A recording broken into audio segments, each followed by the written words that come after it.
Voilà, je vous présente la boîte en plastique que j'ai achetée. Bon, celle-là, elle n'est pas sur Amazon, mais peu importe. C'est juste pour vous montrer que, voilà, ça permet de regrouper tous mes accessoires, les fameuses notices, brochures de la yaourtière. Mais comme vous pouvez voir, voilà, ma boîte est transparente, c'est bien pratique. Et du coup, je sais toujours où j'en suis au niveau de mes pots de yaourt, puisque j'ai acheté un deuxième jeu. Donc là, vous pouvez voir qu'il n'y a plus grand chose dans la boîte, à part quelques accessoires pour d'ailleurs faire la préparation. Les accessoires aussi pour la faisselle. Les fameux couvercles qui, bon, une fois sont propres, nettoyés, bah, restent justement dans cette boîte hermétique. Et bien sûr, vous allez me dire, eh bien, où sont les pots de yaourt? Je vais vous montrer ça tout de suite au frigo. Voilà, les yaourts préparés, toujours en avance.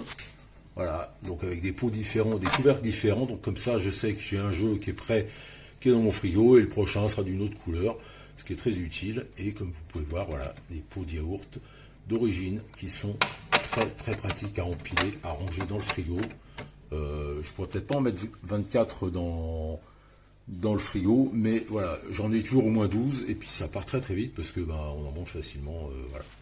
Donc bah, je vous conseille vraiment quand vous achetez cette yaourtière bah, de prévoir un deuxième jeu, voire troisième jeu, pourquoi pas si vous avez de la place, pour faire d'autres fournées parce que bah, quand elle est finie, c'est dommage de devoir attendre de les laver pour pouvoir en faire une autre. Vous programmez ça bien avant d'avoir fini votre réserve au frigo et comme ça vous ne manquez jamais de yaourt.